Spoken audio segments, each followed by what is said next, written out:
il y a aussi Volodymyr Zelensky qui en prend pour son grade, et on comprend que Donald Trump ne l'aime pas beaucoup, qu'il a dit des choses qui ont déplu à Donald Trump.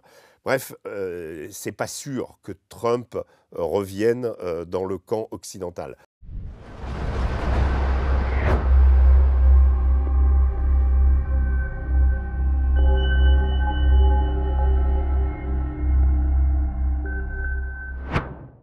Bonjour Régis. Bonjour Aïcha.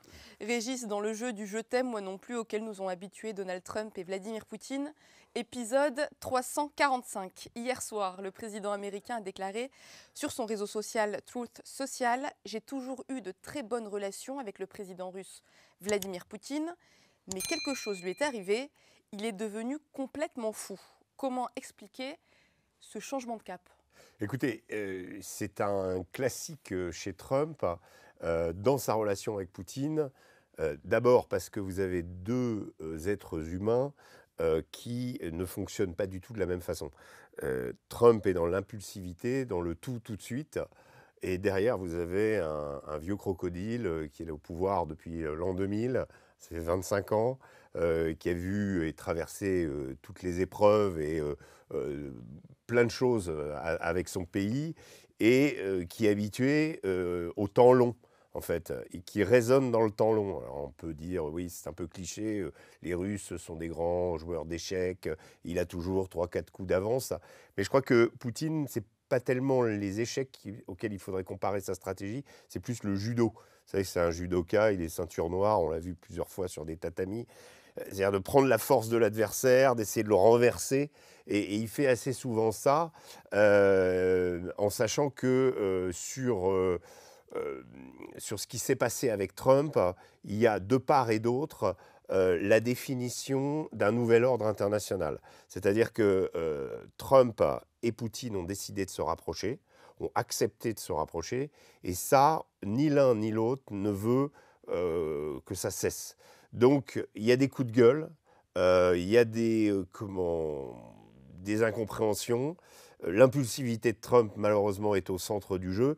Et Trump, étant lui-même au centre de tout, n'arrive pas à comprendre globalement que Poutine et les Russes ne vont pas décider ce qu'ils font en Ukraine en fonction de lui. C'est ça. Je pense que la clé, elle est là, ce qui fait que ça génère des frustrations et que ça génère ce genre de remarques. Alors, évidemment, nous, Européens, observateurs du conflit, on se dit, tiens, ça y est, Trump est revenu dans le camp occidental, il a enfin compris que Poutine le menait en bateau, il va enfin armer l'Ukraine, et tout va recommencer comme avant, globalement, à l'époque où les États-Unis avaient le lead dans cette guerre. Ils l'ont toujours d'ailleurs, mais on fait comme si l'Europe allait prendre l'avantage et allait se substituer aux États-Unis. En réalité, ce n'est pas le cas, puisque si on regarde l'intégralité de la citation, il y a aussi Volodymyr Zelensky qui en prend pour son grade, et on comprend que Donald Trump ne l'aime pas beaucoup, qu'il a dit des choses qui ont déplu à Donald Trump. Bref, c'est pas sûr que Trump revienne dans le camp occidental. Donc ça, c'est des choses qu'il faut voir. Ce qui est très intéressant aussi avec Trump, c'est que dans le même temps, je crois que quelques heures avant ce communiqué, il a fait une déclaration expliquant que l'avancée des discussions avec l'Iran était very, very good. Et donc, sur un dossier, le dossier auquel on ne s'attendait pas du tout à ce qu'il y ait un débouché, l'Ukraine, on s'était dit, comme il a dit qu'il allait régler le conflit en 24 heures, ça prendra un peu plus de temps, mais il va y arriver. Non, là, il bute sur une réalité, c'est-à-dire les Russes sont à l'offensive, les Russes sont en progression, les Russes arrivent à perforer la défense antiaérienne ukrainienne de façon significative. On sent des signes de faiblesse. Il y a eu 3 jours de frappe constante sur Kiev, et surtout dans la guerre des drones, grâce aux drones à fibre, à fibre optique, ils ont pris l'avantage. Les Russes, aujourd'hui, grâce à ce type de drone, ont déjoué la question du brouillage des drones, dans lequel les Ukrainiens excellaient jusqu'à présent. Et donc l'avantage qu'avaient les Ukrainiens dans cette arme eh bien, est aujourd'hui contrebalancé par l'introduction massive par les Russes de ce type de drones d'attaque et qui sont en train de changer la donne de façon significative. Régis, des pourparlers, vous l'avez très justement dit, sont en cours entre Kiev et Moscou. Quels sont les premiers résultats tangibles de ces négociations? Écoutez, c'est tout simplement l'échange massif de prisonniers. Mais je dirais que échanger les prisonniers, ça permet de dire on a fait quelque chose. Quand on sait qu'à côté, on a surtout, et je vous parlais vous faites une référence à Istanbul la semaine dernière, où en effet, depuis la première fois, depuis avril 2022, Russes et Ukrainiens se sont parlé face à face. Donc ça aboutit à ça. Parce que le reste de la négociation, qui a duré très peu de temps, à peine 2 heures, ça a été de discuter, de négocier sur ce sur quoi on va négocier. Donc on est loin, du cessez-le-feu, on est loin de la paix, on est loin des conditions de la paix, mais on se dit il faut faire quelque chose, donc on fait cet échange qui a eu lieu ce week-end. Échange intéressant parce qu'il est massif. Il n'y avait pas eu d'aussi important depuis longtemps, 1000 prisonniers de chaque côté. Et surtout, je vous dis, ça ne mange pas de pain. C'est aussi une pratique qui a été instaurée, qui a duré toute la guerre. Il y a toujours eu des échanges de prisonniers. Donc voilà, ça permet de dire on avance, on continue à discuter. Rendez-vous à la prochaine discussion. Et en attendant, la guerre continue. Puisque ce qui est assez important en ce moment, c'est qu'on voit que les Russes ont accéléré au niveau du grignotage du terrain. On n'est pas encore dans des conquêtes massives, mais il y a un certain nombre de poches à feu, comme on les appelle, qui sont en train de se constituer. Une avancée assez conséquente du côté de Konstantinovka et Pokrovsk, où là, vraiment, les Russes ont pris l'ascendant. Même du côté de Chazivyar, il y a des combats dans le centre-ville. Pourtant, avant, ils restaient en périphérie ou dans les quartiers, on va dire, dans les faubourgs. Là, actuellement, les Russes ont progressé. Ils ont progressé un peu partout sur la ligne de front, mais surtout, ce qu'il faut regarder, c'est Vovchansk, c'est-à-dire le nord de l'oblast de Kharkov, également soumis, où les Russes avancent, pourraient conquérir la ville de Soumy, justement. Pourquoi je mets l'accent sur ces deux grignotages de terrain? Parce que cela pourrait servir à des échanges, on va dire, de territoire, notamment avec Kherson, notamment avec Zaporizhzhia. Vous savez, c'est deux oblasts que les Russes ont annexés, mais dont ils ne contrôlent pas un tiers, c'est-à-dire un tiers dans chacun des deux oblasts qui échappe au contrôle des Russes. Donc on pourrait imaginer, s'il y a un règlement du conflit, que les Russes acceptent, on va dire que les Russes obtiennent ce qu'ils veulent, c'est-à-dire le contrôle des 4 oblasts, et que justement, ils se gardent, ils conquièrent ces bouts de territoire pour pouvoir les échanger. Régis, fin de semaine dernière, la diplomatie russe a indiqué travailler à un document exposant les conditions d'un accord durable pour régler le conflit, ce conflit russo-ukrainien. Qu'est-ce qu'on peut attendre de ce document ?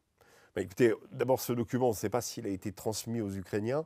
En tout cas, c'est Vladimir Poutine, qui est intéressant, qui l'a communiqué. Donc ça veut dire quand même que du côté russe, on réfléchit sérieusement à l'après.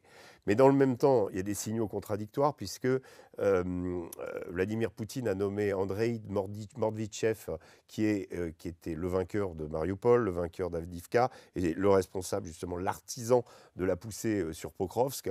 Un jeune, il a 49 ans, donc c'est la première fois qu'il y a un chef d'état-major de l'armée de terre aussi jeune. C'est assez significatif et c'est un dur, et c'est surtout quelqu'un qui est très novateur au niveau du terrain, puisque c'est lui qui a, on va dire, innové dans la guerre anti-drone, ou justement dans la guerre des drones, en privilégiant les attaques non pas massives avec une infanterie très visible et donc sujette aux frappes de drones, mais par petites unités, utilisant des motos, utilisant des quads, utilisant des pick-up, c'est-à-dire pour pouvoir arriver, mais de façon dispersée, de façon à ce que les drones ne puissent pas anéantir tout. Alors qu'avant, quand il y avait des blindés, c'était beaucoup plus facile de les neutraliser. Ça, c'est Mordvichev qui a fait ça sur le terrain. Et Poutine le remercie quelque part et le place. C'est un général qui est un général d'offensive. C'est pas un général de paix. C'est pas quelqu'un qui a gagné ses galons, on va dire, dans les salons et à faire des ronds de jambes. C'est quelqu'un qui est voilà, du terrain. Ça, c'est plutôt un indicateur que la guerre va continuer, ou en tout cas qu'on met en place des militaires issus des combats et qui préparent aussi la guerre d'après. Là aussi, donc c'est un peu contradictoire entre voilà, ce projet de paix qui quand même intéresse les Russes. Il y a leur relation avec les Américains, même si elle connaît des hauts et des bas, mais elle existe. Et c'est une relation qui se fait, il faut le signifier, contre l'Europe ou qui tente à exclure l'Europe des négociations. Et on le voit bien, à Istanbul, il n'y avait pas l'Europe. Il y a eu un sommet en Albanie un peu après. À chaque fois, c'est une sorte de sommet de rattrapage pour montrer « Coucou, on est là, ne nous oubliez pas ». C'était déjà le cas quand Volodymyr Zelensky avait été humilié à la Maison-Blanche par J.D. Vance et Donald Trump. Le lendemain, les Européens avaient fait un sommet à Londres en catimini pour dire, regardez, nous, on propose, pour montrer qu'on est dans les négociations. En réalité, non, tout se fait, c'est l'Ukraine, la Russie et les États-Unis, avec d'autres acteurs, les Turcs, qui sont aussi importants, l'Arabie Saoudite. L'Arabie Saoudite, c'est l'acteur diplomatique privilégié par les États-Unis, avec le sultanat d'Oman, mais le sultanat d'Oman, c'est pour la question de l'Iran. Donc, pour les États-Unis, c'est l'Arabie, et pour les Russes, c'est la Turquie, classique, avec les réunions à Istanbul, à Antalya, qui ont eu lieu tout au long de la guerre, en fait. Voilà. Régis, cette relation très particulière entre Moscou et Washington, on la traite très largement dans notre dernier magazine.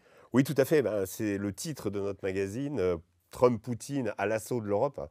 C'est un constat qu'on fait. On essaye d'expliquer ce qui pourrait se passer et surtout de répondre à la question, l'Europe va-t-elle sortir de l'histoire ou au contraire, va-t-elle retrouver une singularité, une forme d'expression moins à la remorque des États-Unis de facto.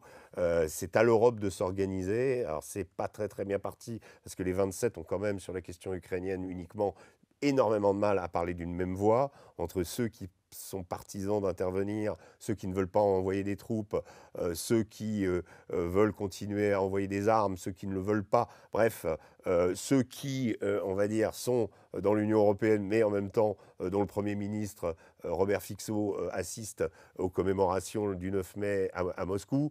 Voilà, donc on est dans une Europe qui est, on va dire, dissonante, qui a du mal à trouver une cohérence, mais en tout cas, le vrai rendez-vous de l'histoire, il va être là, il va être de savoir comment cette Europe va pouvoir comment s'unifier ou non, exister ou non, en sachant que aujourd'hui, dans les négociations, elle intervient très peu, en fait.